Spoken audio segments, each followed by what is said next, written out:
want to dedicate this lecture tonight to my Queen of the Nile, Jacqueline Van Sertima.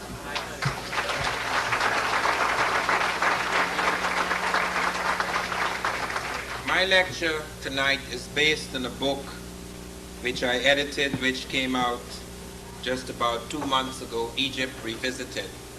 It's more than a revisitation of Egypt, the land, because Egypt, the land, is now controlled by non-Egyptians. I received a very serious letter from England a few days ago in which a gentleman who's been trying, along with other blacks in Britain, to establish the African origin of Egyptian civilization, submitted to me letters by the British Museum and others pointing out to him that very few Egyptians would accept that they're African. And I had to point out to him, but those Egyptians are not Africans at all. It is very important to understand that here in America, the American president is not a Native American. He's not indigenous to America. He's not an Aboriginal or original American. Likewise, in Egypt, we are dealing with people who invaded Egypt around 638 AD, and very few of them have anything whatsoever to do with the Pyramid Age, with the remarkable achievements of the early Egyptians. We have to make a very clear distinction between the modern Egyptian and the ancient Egyptian. That does not mean that Egypt does not contain native Egyptians. When Sadat was here a few years ago, Sadat said on CBS, "I am a black man, and I'm the first true pharaoh in 2,000 years. Of course, it was struck off the air, but he repeated it in other places like to Jesse Jackson. Now, the battle is being waged fiercely, very fiercely, even though letters were sent to me about 2 years ago inviting me to join the UNESCO International Commission for Rewriting the History of the World. Every time a letter arrives, first of all, they sent to ask me for my vita, which I sent. Then they sent to ask me what journal, what issues, what areas, what dates, what periods I would be interested in, which I laboriously told them in great detail what areas I would be interested in. Then another letter comes half a year later from another person, another section, asking me what I would like to do. It goes on and on like that. There is profound resistance in the world to this. It is a very serious matter. And it has become a very serious matter now in the United States because there is a movement on in many parts of this country to infuse African and African American materials into the curriculum. Thus it is that more and more I'm being invited to speak to all white audiences who come there politely and hope that they will have a chance to contradict or to jeer, and then find that they have nothing much they can say that could contradict the evidence before them. It is amazing how little is known about the discoveries that have been made over the last 15 to 20 years. The big debate about this question arose in 1974 when for the first time Sheikh Anta Diop of Senegal and Théophile Obenga of the Congo came to the UNESCO to give their version of the story. This was the first time a world body, a world historical body, a world body set on historical reconstruction actually invited Africans to say something about their own history.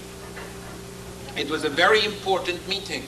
And in fact, with the death of Diop, we had mourned so deeply his passing, but we found a few months ago in September that his good friend and colleague Théophile Obenga visited the United States, and he had an opportunity to meet him in Washington. But just before he came, he submitted to me a huge book of about 800 pages in French dealing with the philosophy of the early pharaohs. This is a stunning book, and in this volume you have a translation in English, in beautiful English, by two remarkable women, Elizabeth Clemens and Irene D'Almeida, which tries to capture the essence of the work on the philosophy of the pharaohs. And the one thing that emerges, and emerges with great clarity, is the fact that the thinking of the early Egyptians is very African. They were the first people to develop a conception, a complex conception of the origin of the universe. And it was no simple matter about suddenly God appeared and he just breathed on the water. It wasn't as simple as that. They actually talked about an aqueous state. They actually talk about the primal stuff of the universe, and they speak of this curious yerity, a strange vibration, perhaps through some explosion that occurs in this primal stuff that releases some peculiar latent consciousness which emerges as God, who then reconstitutes the primal elements of the universe and sets it on its course. Now this is as close to modern physics as anyone could come. European conceptions of the universe, Asian conceptions of the universe are not as complex and modern as this. And the most unusual thing is that we have found among the Dogon in West Africa, among the Bambara and other African peoples, the same ideas. Even the name for God, Amon, which we repeat in all our prayers today, Amen, which is from Amon. You find Ama among the Dogon, etc. So that even the name for God, the word which we still use today in our prayers, Amen, this is a word that runs through, just like the word Christ, which is also an African word, K-R-S-T, Christ, the anointed one which first appears among the Africans. So that the reason why this battle rages is because Egypt was the foundation of a great number of our arts and sciences and philosophy. It is because Egypt was not only central to Africa, it was central to Europe and to Asia. It is because the Greeks, who are now accredited with the world's first great civilization, actually sat at the foot of the Egyptians. That is why this is a major issue. It was said, and it is still being said, that although Egypt is in Africa, because it has borders that open it up to Europe and to Asia, the backward barbarians of Africa, south of Egypt, did not have any major civilization. What happened is people trickled down from Europe and trickled down from Asia, bright people, more advanced types, creating civilization which then trickled down to the benighted barbarians south of Egypt. What we are finding now, in fact, that the benighted barbarians are not in Africa, they're elsewhere. Because what has been discovered, before we come to Egypt, let me deal with something that is significant. What has been discovered is that you do not have any Europeans on the earth until about 55,000 years ago. And those Europeans are black. Pink people, that is people who drop pigmentation, do not occur until around that time when the blacks in Europe, and that has been established, that there are no people on the earth except black people, not just in Africa, because in Africa produced 6 stages of man. All the stages of man are found in Africa. Only 3 of those stages are found in Europe and Asia. The first 3 stages died off in Africa. They never got anywhere. The last 3 stages not only spread across Africa, but moved out into Europe and Asia. We have finally Neanderthal man, which is not complete man, also African, but with the lobe of the brain missing, the seat of conscious, not necessarily of consciousness, but of the higher type of consciousness which we have. Then we have final man, Homo sapiens sapiens. And scientists in 3 independent universities at Berkeley in California, in Hawaii, and at Oxford University of all places in England have shown that the founding population of the modern world, not just the first man, that's irrelevant. The first man being born in Africa doesn't mean anything because the first man was not modern. The first man did not have our brain. What they have found is the last man was born in Africa, not just the first. Modern man. What scientists have recently discovered as a result of the study of DNA polymorphisms is that all man now living on this planet is descended from a black woman who lived about 140,000 years ago. The African actually contains all the genetic material, and they know at what point he begins to mutate into other types. That mutation has nothing to do with evolution of other types. It has to do with changes brought about by ecological conditions. For example, it is understood that hair follicles are affected by heat and cold. Where there is great heat, hair tends to be short so as to allow heat to escape. Where there is great cold, heat tends to be long in order to protect the neck from cold. Coloration is produced by the dropping of pigmentation. In the ice, somewhere near southwestern Russia, the African was caught in the ice. There are no Europeans, meaning that is, there are no Caucasians in Europe at this stage. During the warm interstadial, there are only black people in Africa, in Europe, and in Asia. Eventually, however, as a result of the Ice Age, black people who produced albino types, which is a mutation which does not survive easily in Africa because albinos do not have protection, melanin protection against the sun, and are destroyed very quickly. But in the ice it became an advantage, so that albino type became the dominant type. The black type did not totally disappear in Europe. Thus, when England was invaded by the Romans, they found one of the Roman generals noted, Pliny remarks on it, that the Roman general noted that there were some black people in Britain, actually native to Britain, black people living among the pink skin types, so that sometimes pigmentation was retained. You also find pigmentation retained among the Eskimos because pigmentation became a disadvantage in the ice. Not in temperate zones which we live in now, but in the ice, because you could not easily mineralize the bones if you had a screen against the sun, because the sun did not come in easily into the skin in the ice age. So that you have to have something that would enable the most of the sun to come into the skin. Hence, melanin became inactive in types which later became called Caucasoid or Cro-Magnon. Now, other changes began to occur, things like the narrowing of the nose, because now a narrow nose breathes more freely in the ice. The broader, expansive nose is more adapted to tropical regions. This thing has nothing to do with inferiority or superiority. These are merely the responses to ecological imperatives. What has happened, however, over the centuries, particularly the slave trade, has placed certain values, certain properties on certain people with dark skin and light skin. These are the later myths of man. They have nothing to do with science. And we have built whole cultures upon them. Even a person's life can hang upon the shape of their nose or the color of their skins. These are later diseases of the mind. They have nothing to do with science. But the Egyptian thing was very serious because after the slave trade, it was assumed that black people were basically inferior. They had been conquered, their worlds had been shattered, their empires had disintegrated.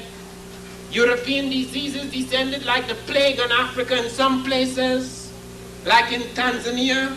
Europeans introduced rinderpest, not deliberately of course, but that disease killed 5.5 million head of cattle in one area. As a result, the people died because the cattle was central to them. We have found areas in Tanzania where we found Africans were smelting steel 1,500 to 2,000 years ago. Steel! In the middle of the Iron Age, and machines superior to the European machines achieving temperatures of 1,850 degrees centigrade, whereas Europe never achieved such temperatures until the end of the 19th century. The Africans were doing it in the 5th. And these machines were able to produce a fine bloom of carbon steel in a single stage process, whereas even in the middle of the 19th century, Europe had to produce it in 2 crude stages. the sintering of solid particles before they could reach the final stage of fine carbon steel. They have found astronomical observatories in Africa, in Kenya, going back to 300 years before Christ. They have found breakthroughs in medical science in Africa. They found Africans using aspirin hundreds of years before us. The Bantu people using Salix capensis, which yields salicylic acid. They found the Africans using tetracycline as an antibiotic 14 centuries ago, when we only started to use it in the 1950s. It's found in Nubia, in the bones of Africans. The lowest incidence of infectious disease in an ancient population where tetracycline was found. They found Africans who had developed eye cataract surgery at a time when nobody was performing eye cataract surgery. They found Africans invented the first drug to treat hypertension and psychotic disorder, reserpine. The Africans produced the most effective drug to deal with diarrhea, which we now call cowpectin. We don't even know where it came from. They found Africans had invented the vaccine long before Jenner, that the smallpox vaccine, a specific and complex vaccine, had actually come into America through the slave Onesimus. Cotton Mather, his slave master, reported upon it. They found that one of the most effective things in the early treatment of eye diseases, physostigmine, was created by Africans, and that in this country, African Americans synthesize physostigmine, which we're using for certain eye diseases. We don't even know about that. Even our Coca-Cola comes from the cola nut drink, the most famous drink in Africa, which is now the most famous drink in the world. It has a little more fizz in it. Coca-Cola company only learned recently that it had something to do with the Africans, just as the most famous cartoon character, that the first thing that hits you in the morning, Bugs Bunny, that's not a white bunny or a gray bunny, that was a black bunny. It comes the butter rabbit stories that came out of the Bantu in Africa that traveled with the slaves into the South. Picked up by Joel Chandler Harris and then changed by Walt Disney. And then whereas the animal, the major animal whom the rabbit outwits in Africa, becomes Elmer Fudd. You can't even see it. It changes. There it is and there it's not. So much of our heritage has been borrowed and transformed by other peoples and claimed to be their own. But nothing, absolutely nothing, is more serious. Nothing has affected world consciousness and world development and world science more than what Africans did in Egypt. That is why it is deadly serious. I've been to places where I've spoken on Egypt, the classes, and the teacher is so nice because she thinks that when I leave, she's going to be able to break down everything I say. And then the students ask serious questions, questions which she thinks will embarrass me, she or he. And I answer it in a way I know she could not go back afterwards and unanswer it.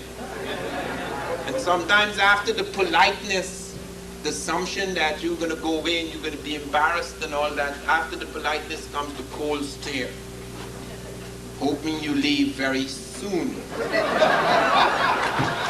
I actually saw that. We went to speak at the Archaeological Society in New York. I will not name the specific place. And they invited me to dinner and everybody was laughing and talking and so forth, trying to soften me up so that when I get on the stage I wouldn't be too militant. And then in the middle of the dinner, this archaeologist started talking about, it's not necessary, it hasn't been decided yet that man was born in Africa, probably he was born in Asia. And I put down my knife and fork. And I said, that is nonsense. We have been through that before. We have spent so much time with that. They have found all the sequences of man in Africa. How could we talk about Asia after we have searched and searched for early man in Asia? We have found no such type. And everybody is startled, why are you getting so passionate? This is a nice little dinner. And I looked up and I saw a twinkle in his wife's eye. She must have been beating her to death with all sorts of things over the years, and she's so glad that the black man could sit at this table and give him a rough time after eating his food. These are very serious matters. It affects us tremendously because we have found all the traces, all the main traces in the Egyptian civilization coming out of inner Africa. There is no question about it. Sheikh Anthony Up and Theophile Benga showed in lectures that went on for hours with great detail that the language of the Egyptians was an African language, that the so-called Semitic elements came in much later through the movement of other peoples. Long after the classical period of Egyptian pyramid science, mummification, etc. These are later movements, and they affected the lexical or surface aspect of the language. They did not affect the deep structure, grammar, which they could trace and show familial relationships with many African languages. We have found hieroglyphs, Egyptian hieroglyphs in West Africa. Our good friend, the former Archbishop of Lagos, Olumide Lucas, has shown in his work, Egyptian religion in West Africa, traces and traces of these things among the Yoruba. We have found the Dogon, who ran away when they heard the Europeans were attacking and destroying their people. They ran into the mountains. Now we find they have close connections with Egyptian thinking. They may actually have affected it and been affected by it in later stages. We are startled by their science. They have found things about the stars that our machines in space only found 3.5 years ago. They were talking about it 5 centuries ago. We are not descended from any little people. The Dogon mapped the movement of the star Sirius B. We only photographed that star in 1970. They danced the orbit of the star 5 centuries ago. The Bardos celebration begins 5 centuries ago. They showed where that star would be up to the year 1990. Our machine showed they're dead correct. The African shows its 50-year elliptical orbit. Our machine showed they're dead correct. They show its orbit on its own axis. We don't know about that one yet.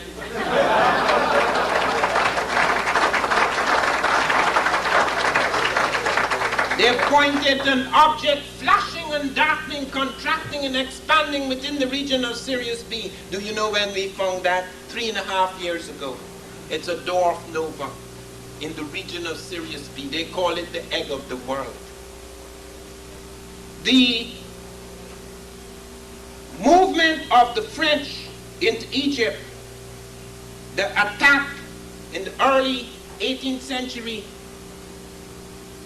or the middle of the 18th century brought people in like Volney. And when Volney looked at the pyramids and he looked at the Sphinx, he said, these Negroes who now are the objects of our contempt, these were the masters, the makers of our arts and sciences.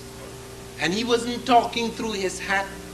All the Europeans who had written about the Africans in the early times had no doubt that they owed much of their science and thinking to the Africans. You look at the Greeks.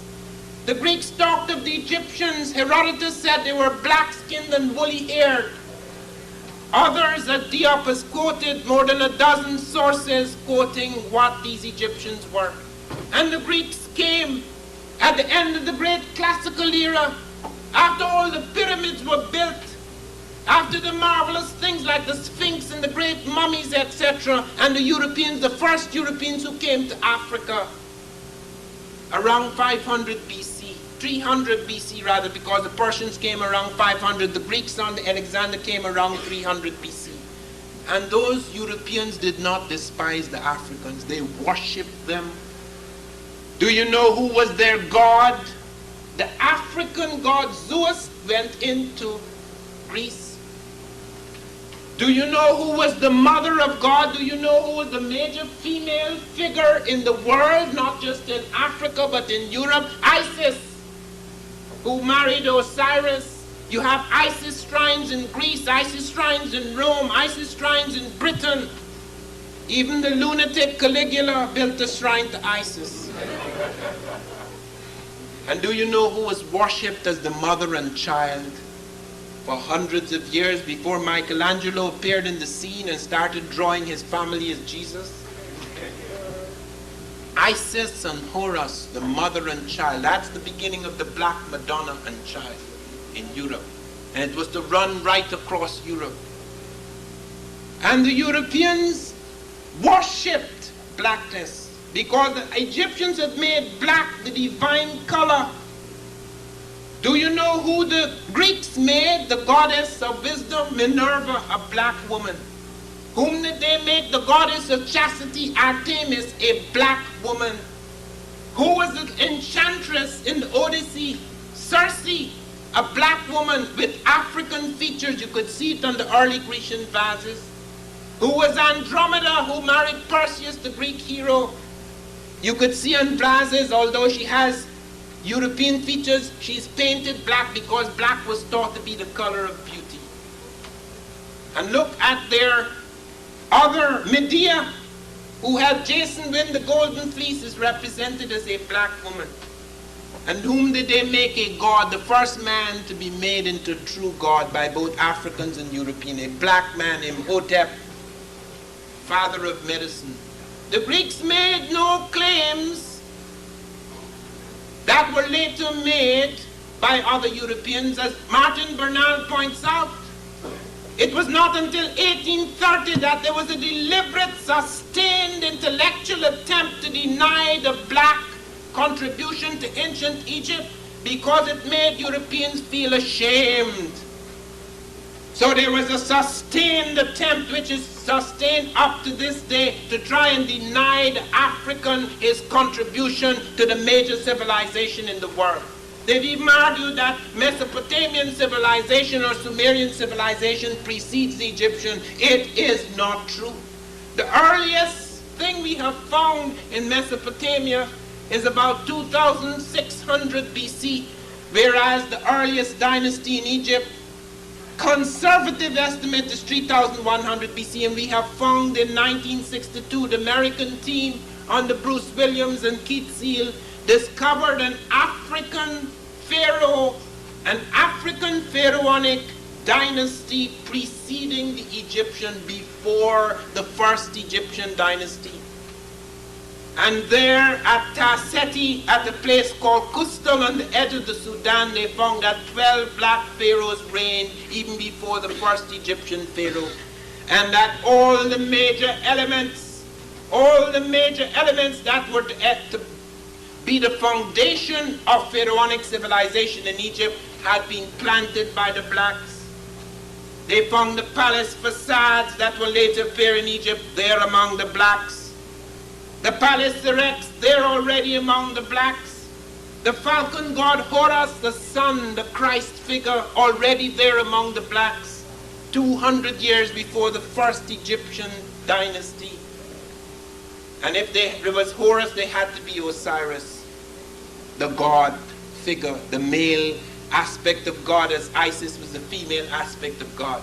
And the Africans did not call God he. How can God be a he? He's a he and a she. He must represent the two aspects. And there they found all the animal symbols that were later to appear in Egypt. And there they found the crown sitting on the pharaoh, that an unmistakable shape, the crown that sat on the heads of the southern pharaohs, that was later to sit beside the crown of the north when the Africans moved up into Egypt. And there above all, they found the hieroglyphs, the beginning of a writing system created by the blacks.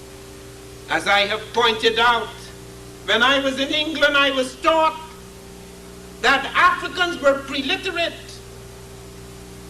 I was told that they was missing something. They just had oral tradition, they just talked. and you recorded their talk, and that's all they had. They never wrote. I did not know that the English were preliterate.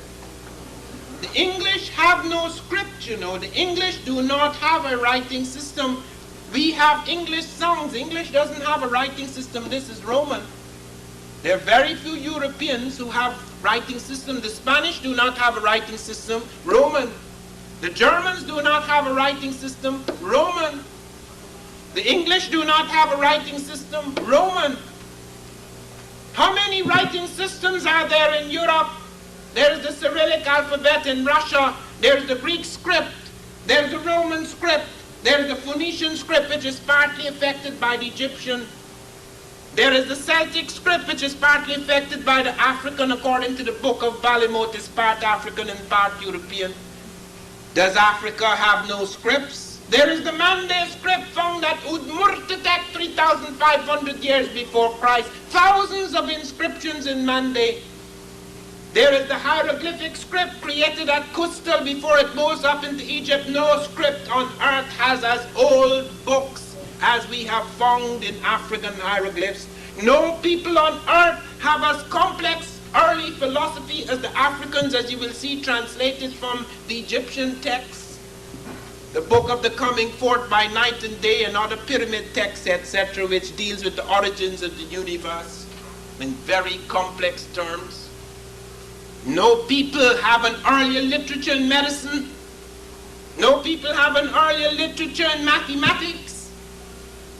And in spite of the massive destruction of Africa and the massive destruction of documents, they survive in their fragmented state as proof and witness that they had it. And then there's the Meroitic script, which Theophilo Benga is now trying to break at UNESCO. And then there's the Akan script, both a drum script and a written script. And there's the Faka script, the only script that traveled to America with Africans. It is found used by the Saramaka in the jungles of Suriname. And then there are other scripts, the Himyaritic script, and even the Arabic script was invented in its first stages by Abul Aswan, an African. It appears in the diaries of Ibn Khalikan, page 663.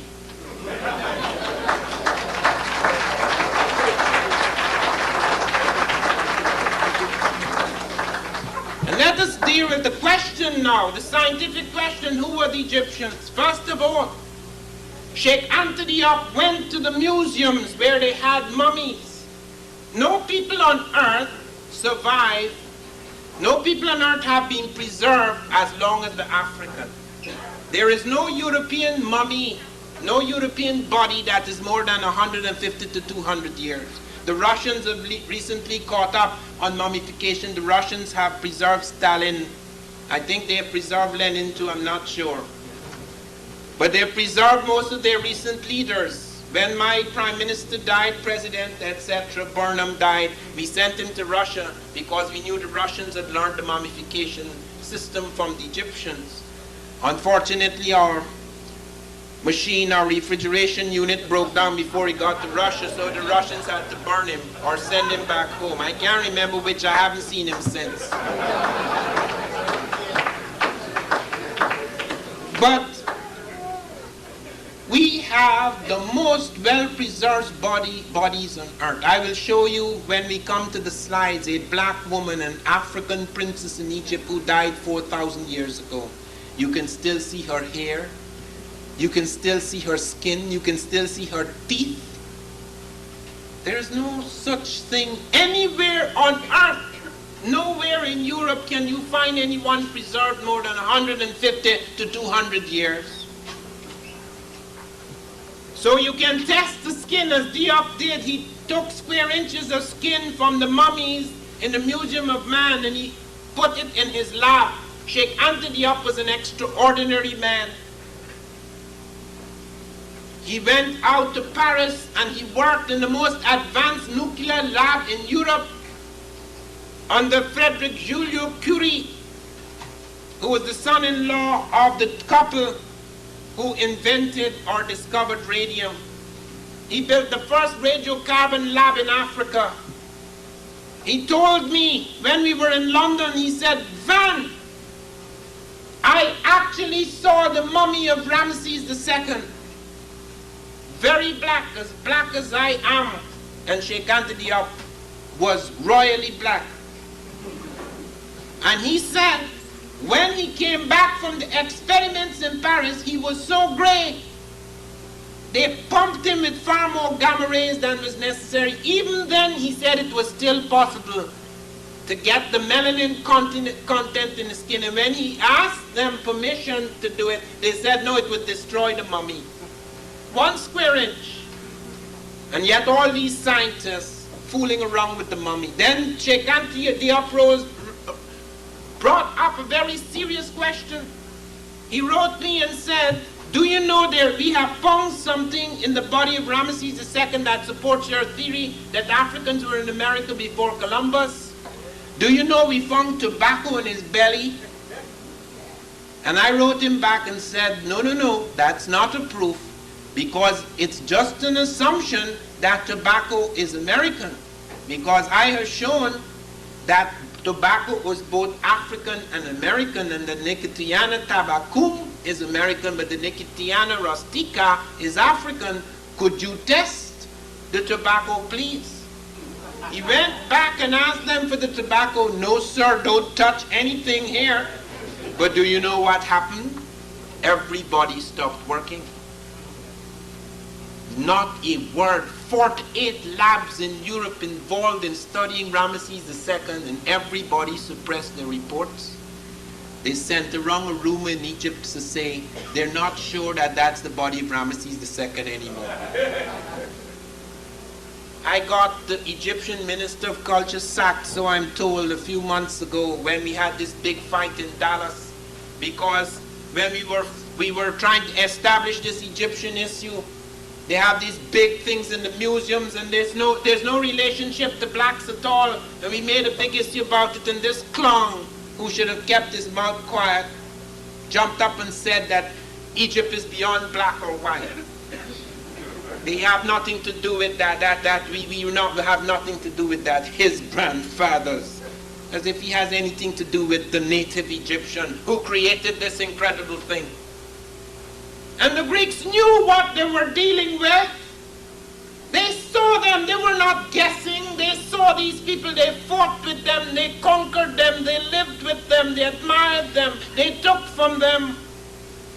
Every major Greek scholar went to study in Africa, as today I, out of my shattered and fragmented world, must go to Europe, both to learn and unlearn my lessons. Then in that time did the Greeks go to Egypt. Thales of Miletus, Democritus, Pythagoras, Eudoxus, Anaximander, Anaximenes, Heraclitus, they all poured into Africa to study. Pythagoras, according to Isaac Newton, the great European scientist, spent 22 years studying in Africa, as much time as I spent in America. 22 years. Then he comes back talking about the Pythagorean theorem, the thief. And then he goes and helps build a medical school at Kos, and the harmony of opposites comes out of the Egyptian system, the hot and cold treatments. And Isaac Newton pointed out that the Africans prefigured him before he reached that synthesis of the sciences. He said the Africans knew about gravity. Nobody even thought about gravity. The Africans indicated their knowledge of gravity by talking about the harmony of the spheres. They knew certain things were kept in a certain position because of gravitational fields. And he said the Africans even knew about the atom. They didn't know about atomic fission or fusion, but they knew of the atom as the building block of the physical universe. They called it the monad. And even though they had certain mystical notions about it, they knew it as the building blocks of the physical universe. And we heard something astonishing in Washington a few weeks ago when Theophilo Benga, the head of Bantu Studies in Brazzaville, came here. The true successor to Sheikh Anta Diop, do you know what he told us? They have found a manuscript in the British Museum that showed the Africans were already talking about the speed of light. Nobody thought of light as a traveling force. They saw it both as waves as well as particles. Do you know that is recent in our science? To see light both as photons, particles, as well as waves. they were talking of light as waves and particles. And they talked about the speed of light traveling millions of meters per second. Do you know what that means? And Dr. Finch in this book deals with some of the cases, the medical cases that appear in the Edwin Smith Papyrus. Now the Egyptians wrote many medical texts. 10 of them survived because there's been massive destruction. Bishop Theodosius, that religious bigot, burnt down the Library of Alexandria, taking centuries of African scholarship into the ashes, but we still have survival of medical documents and mathematical documents. The two most famous of the medical documents are the Ebers Papyrus and the Edwin Smith Papyrus. And the Edwin Smith Papyrus only translates, in the 18th dynasty, an Egyptian surgeon translates cases dealing strictly with the head and neck, which means he leaves the rest out. But that is enough to tell us that our African ancestors were doing incredible things.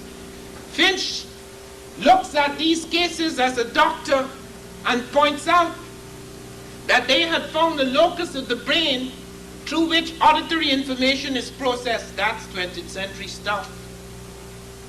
They were doing that thousands of years ago. He said that they were aware of certain things, cortical centers, that they actually diagnose things that could only be diagnosed today with X-rays. Where were they getting that knowledge from? It's actually written down in the Edwin Smith Papyrus. A whole range of things like that. Many of the things we take for granted today as the moral edicts and laws, etc., you could see it down when you read Karenga's study of math. You could see how the Africans already written down these things. And here today we live in the shadow of the world, making apologies for ourselves, when we have given so much to the rest of the world. I would have given so much if 20, 30 years ago I knew about this. I lived in such anguish in my 20s, so ashamed of having African blood, as so many of us have had to grow up. Making apologies for being in a world that we did not belong, a world controlled by others. And that was all right because one can live in captivity. That doesn't matter so much, but to know that one's mind is imprisoned. To know that even when you allow people freedom, the oppression of the mind is so great, their ignorance of themselves and of what they have done and what they belong to, their connections are so shattered that they feel like non-people. That is why we go back to this history, because it makes us whole again.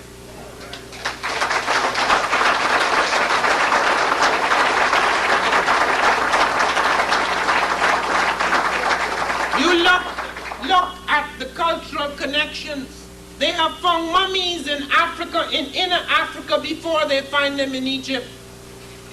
We have found mummies preserved in the Fezzan 500 years before the first mummy turns up in Egypt.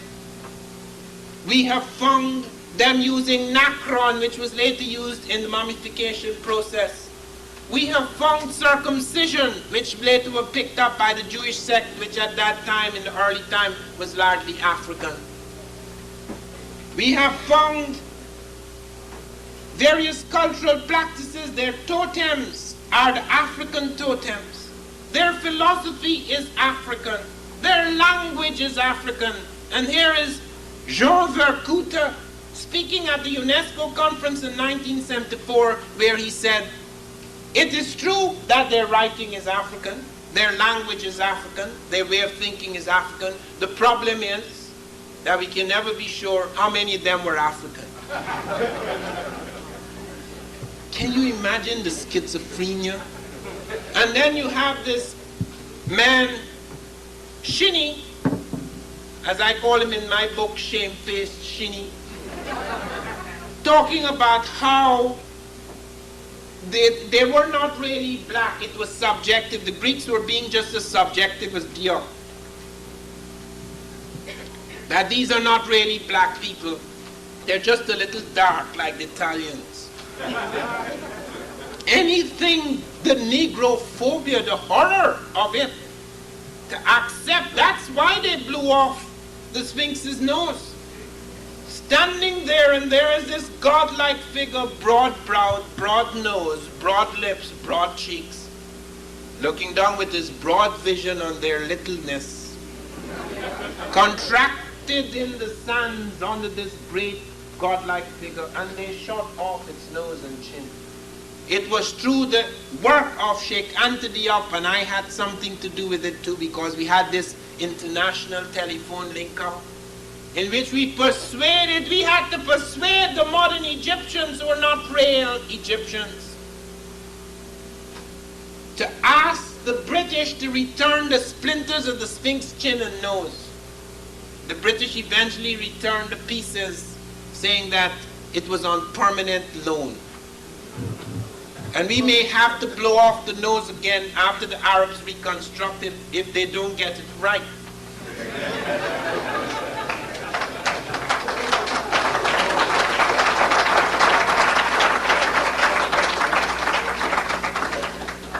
People said that these are a red race.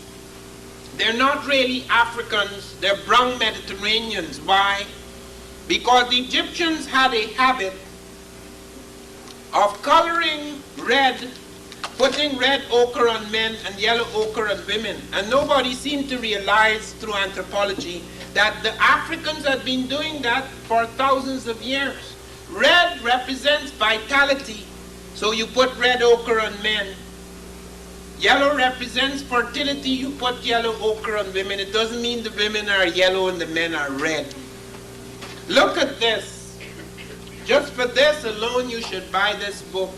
It shows you how the Egyptian represented himself.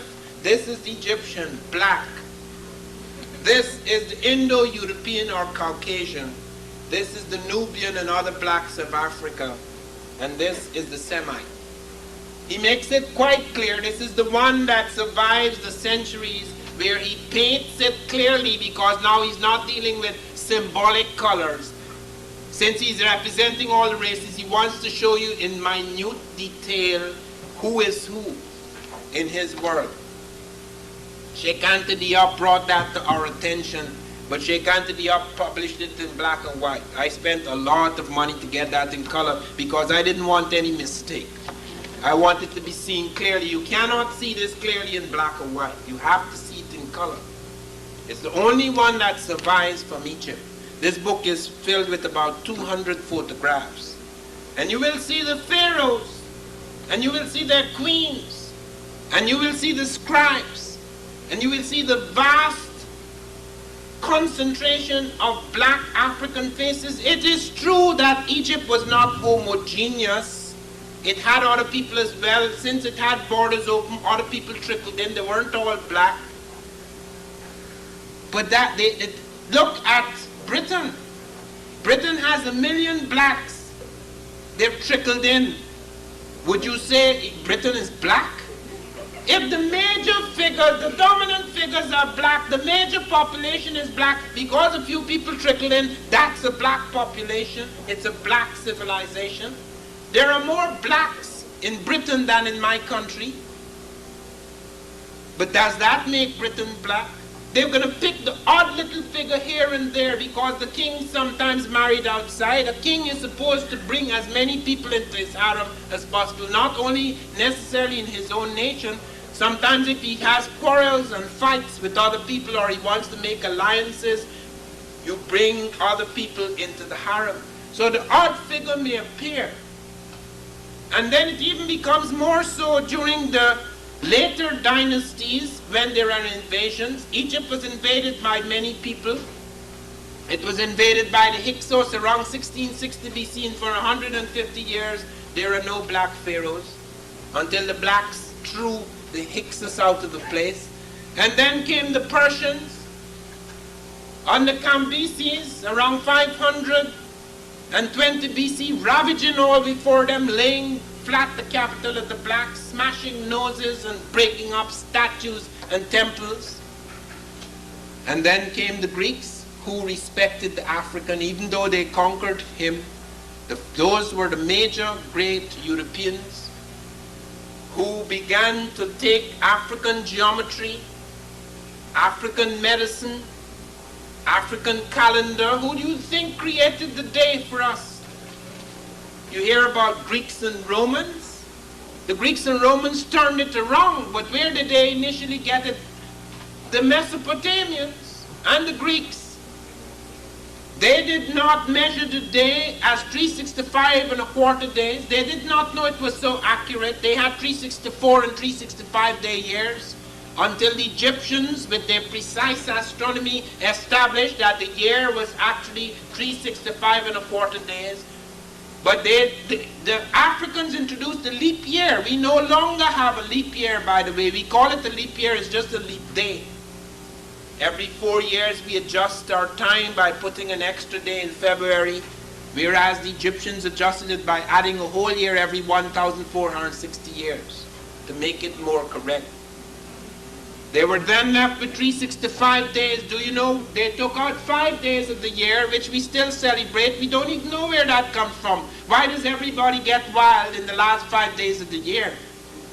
The Egyptians did that.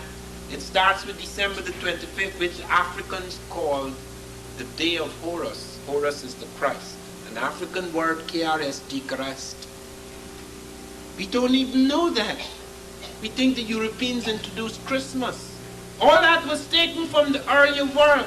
But the Africans, having days for the gods, festival days for the gods, were left with 360 days, which they cut into 12 days of exactly 30 days each. So they had regular months. Because later Europeans took that and changed it around and took the days, the quarter into February, and took the 5 into the rest of the year, we now have no longer regular months. We have 28-day months, 29-day months, 30-day months, and 31-day months. We need a rhyme in order to remember which is which. Geometry was developed by Africans along the Nile. They took the geometry. Herophilus is credited with pulse-taking shit. Dr. Finch shows in this study of the Edwin Smith Papyrus that pulse-taking was detailed by the Egyptians. It was not caught up by the Europeans until 1,000 years later. Yet they're the father of this and the father of that, and the father of this and the father of that. It is only within this century that first comes the political revolution, which is not finished. But now comes the other revolution, more significant and permanent, the cultural or spiritual revolution.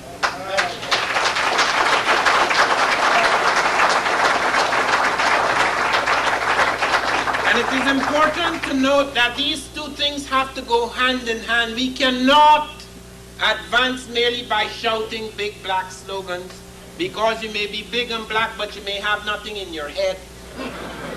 It happened in Africa, it happened with the Nigerians.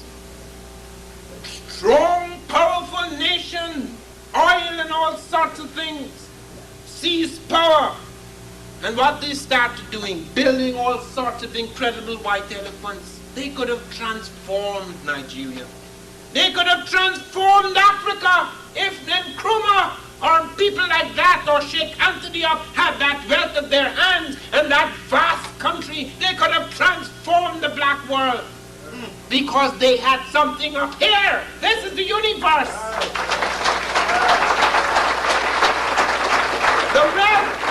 The wealth of a nation is not enough. You can only transform the world if you have something in your head.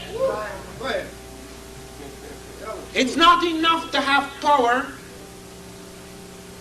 It's an extraordinary things are happening in the world today. Everything is being turned upside down very quickly. But those things had seeds in an earlier time. It is just that it's finding focus in a man that enables us to see this revolution occurring, we have to find such types of men in our own world. Okay, it doesn't stop there, because something revolutionary is beginning. We are finding things in Africa every other month that is startling. It was reported by Dr. Finch. They found a cobbled road in the Congo 50,000 years. We don't even know what to do with that. They found a mine, mind you, in Zimbabwe, I think it was. They found a mine that is 43,000 years old. It's in southern Africa. I'm not sure it's in Zimbabwe. It's somewhere in southern Africa. They found a mine that is 43,000 years old. It doesn't prove that Africans were smelting metals at that time. No, but they had dug a deep pit far, far below the ground with underground chambers to mine hematite and specularite. We have found things that startle us. The Russians informed me that they had found perfectly ground spherical crystal lenses in ancient Egypt, indicating that our people had already got lenses. That may explain how the Dogon were able to make certain observations in the sky. Observations that startle us, because for their time, it's amazing that they had such precise calculations. The Egyptian thing makes us aware of so many things. When you look at the great dynasties, you look at the breakthroughs, the advances that were made in that time. You look at the pyramid, for example. Let me close on that. The Japanese tried to build a pyramid in 1978. It was a disaster. Now we credit the Japanese with all the fine technological knowledge.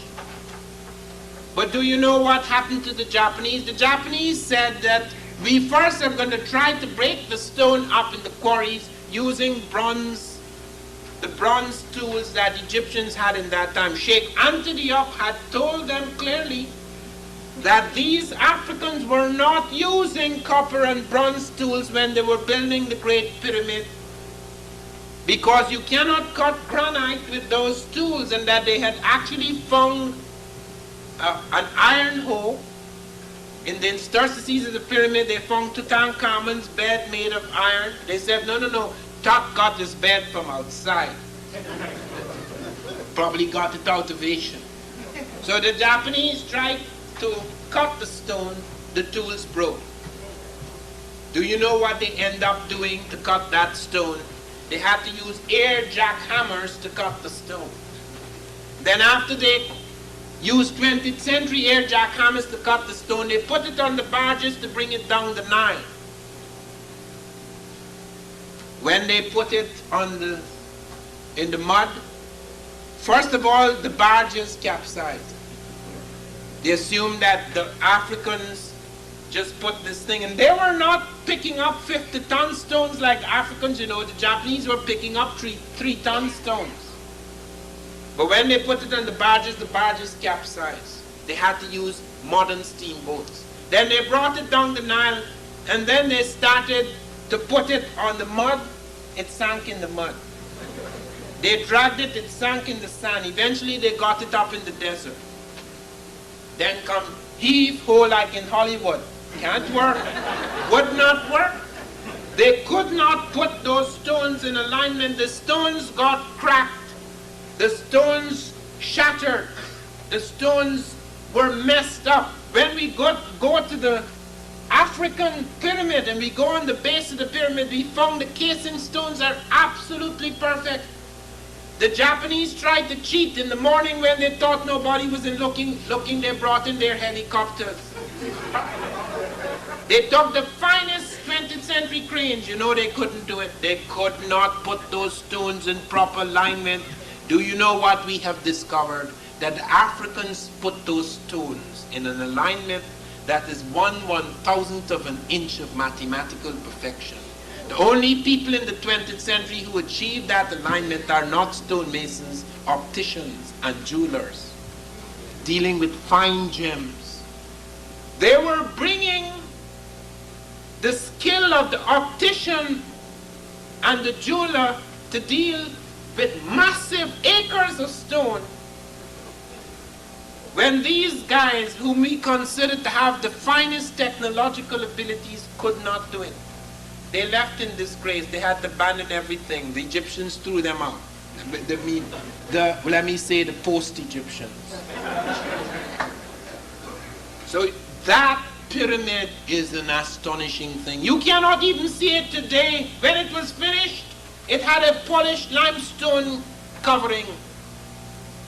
It shone when the sun hit it, when the moon beamed upon it. It shone like a star upon the earth. You could see it across the Sahara, hundreds of miles away, like a star upon the earth. There is nothing built since like that. It is half the height of the Empire State Building, but it takes up 12 blocks of Manhattan. One building. It is so large that the stones that were put in that pyramid, if it were cut into 1-foot cubes, it would circle 2/3 of the belly of this planet. Do you understand what we're dealing with? But it was possible to those Africans because at that point in time, the African thought of himself in a certain way. This is very important. They did not have television sets and radios and spaceships, but they had an extraordinary sense of wholeness. They had incredible spiritual power, a sense of the majesty of spirit. So they attempted things that would daunt any people before or since. My wife and I went to Egypt last year, and we went to see the quarries at Aswan. That is what I wanted to see more than anything else. I wanted to see the obelisk they abandoned at Aswan. And I went down in the ground and I could not understand how could they abandon this. It must have been a hell of a thing to cut it. It looks like if it had been cut by lasers.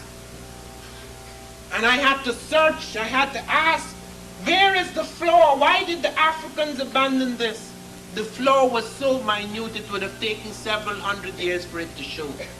But we had to be perfect. We couldn't deal with mediocre stuff. We didn't want to put up something that would be gone in 100 or 200 or 300 years. It had to last forever, as has the pyramid, as has so much that the Africans have built, including the human body whom they preserved for thousands of years. We were not satisfied in that time with mediocrity, as today we are. Oh, it doesn't really matter, it's a black thing. Let's do it how we please. We talk about time, colored people's time. When we created the clock. We created the water clock and the sun clock and the shadow clock. Even Galileo used the African water clock in his experiments. Even in this country, the man who first developed a major clock was Benjamin Banneker, a black man. And we moving about is this. The only marvelous thing that we could bring to the culture is to show that we don't respect time. When time is the very center of disciplines, is the very center in the restructuring of man. Now we can't go back thousands of years to this civilization, but consciousness does not have time. Time is a fiction. Time is arbitrary. Time is made by us. What we can go back to in consciousness is an awareness, a consciousness. This universe, consciousness, does not have limits in time. What happened 10,000 years ago or 10 minutes ago occupies the same space in consciousness. We are the universe. And therefore it is possible, drawing upon this heritage, drawing upon the power, the electricity, the dynamism that springs from these discoveries, we can get a sense of ourselves which takes us out of this mediocrity, out of this sense of being enslaved, out of this sense of being inferior. We can reconstruct ourselves. We can remake our world because of this feeling. We can remake men. We can remake our children. We can remake the world in which we live. Because drawing upon history, drawing upon the past, we recreate the quality of the present and thereby project ourselves into a totally different future. Thank you very much.